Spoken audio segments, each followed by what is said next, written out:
You're one of the busiest comedians on the planet, really, and you've got Lewis Black's Root of All Evil. That seems like it would be a fun show to do. It was a fun show to do, but they're not going to pick it up. Really? Yeah. It's still on here on Comedy Network. Well, I'm glad, and I hope they send me some cash for that.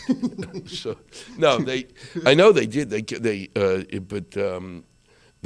finally let it go, which is great. And it's still on here at the time it should be on. They put it on in the States during the summer, and we didn't do good numbers. Well, hello. Yeah. Nobody's home. Yeah, it's Tuesdays at 10. It's here still. Oh, that's great. Oh, good. Okay. Anyway, well then the the episode that was on last week was blogging versus UFC. Yeah. Are you on Twitter? No, I will not Twitter. How many ways do I have to communicate? It's like, really, I need MySpace, I need Friendster, which is whatever it is, it's like Hooker Pals, that thing. I get like 6,500 things from Friendster, and it's always girls looking for fun, and it's like, really, we needed that. It's Facebook. Why?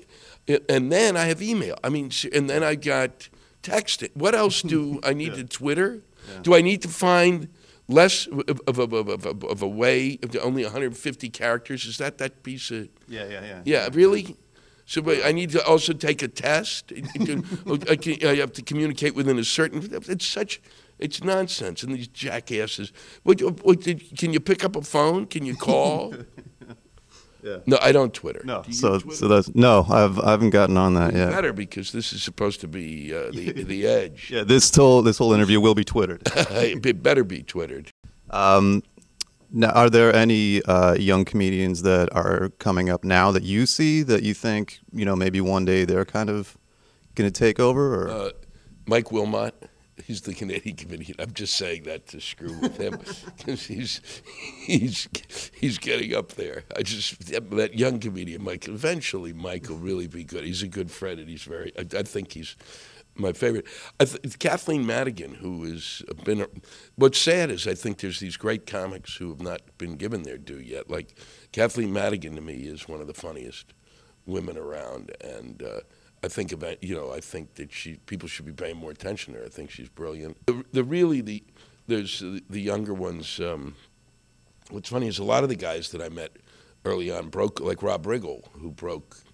I met Rob and he was kind of doing a small thing in a movie I was in, and the next thing you know, he's on the Daily Show, and boom, he's gone. So, it's some of the guys I've known have really kind of broken through, and deservedly so.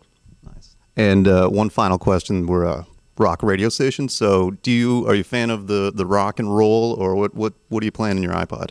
I play polka and Jewish chants, and then there's some stuff from the Tibetan Book of the Dead that I really.